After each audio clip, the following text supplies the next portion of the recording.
Welcome back. Fresh mozzarella and tomatoes from the garden will be the perfect match with some well-seasoned steak. Chef Nicole has more of this mouth-watering recipe in our Taste of the Ozarks. Hey everyone, welcome back to Taste of the Ozarks. We are counting down the last days of summer break, and this recipe is often awesome for those last minute getaways, a quick summertime dinner, or really any application at all. So we are gonna make an open-faced steak sandwich board, and let's start by talking about our ingredients. So first of all, we've got obviously some steak. We went ahead and grilled and sliced some ribeye. Really any cut of steak you want is just fine. I actually prefer this cold, which is awesome because if you're going on a picnic, you're doing a hike, you're camping, taking a last minute road trip, this is an awesome one to take with you. But you can obviously serve it hot if you're doing it at home as well.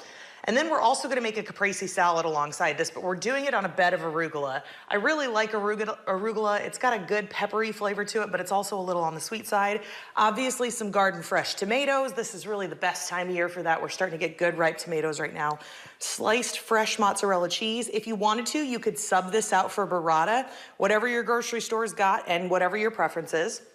We took a nice sourdough baguette. We cut it into about a ½ inch slices. I brushed it with olive oil and then I just golden browned it on the grill just a little bit. Doesn't take very long there.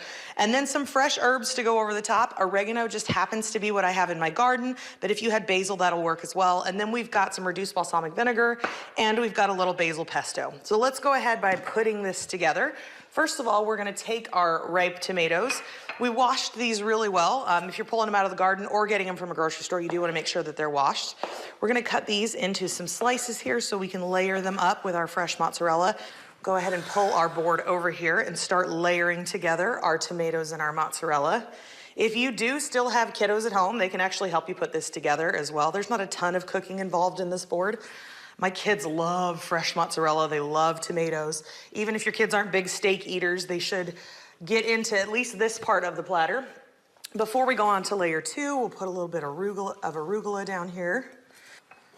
All right, now that we've got that part on, let's go ahead and put our sliced steak on here. I will tell you, all I put on my steak before I grill it is salt, pepper, and either oregano or basil. But a trick to a really nice, well-cooked steak is to make sure that the steak itself is really dry before you put it on the grill. So pat it down with a paper towel or something before you grill it. Next, we're gonna layer in with our grilled bread over here on the side. And then finally, we're gonna top this off with our dressing and with our herbs. So we've got some basil pesto. The store-bought pesto is pretty thick, and we want a thinner pesto for this. So we're gonna put about a tablespoon of that here in a bowl with a couple tablespoons of just a really good olive oil and get this nice and mixed around. We really want it more like a pesto oil than a thicker pesto here. If you're making your pesto at home, just add a little more oil than you normally do to kind of thin it down. Get this good and stirred out. All right, and now you can see it's a much, much thinner pesto. We're gonna do just a nice drizzle right across the top of our tomatoes and mozzarella. And then I actually like to do some of this across my steak as well.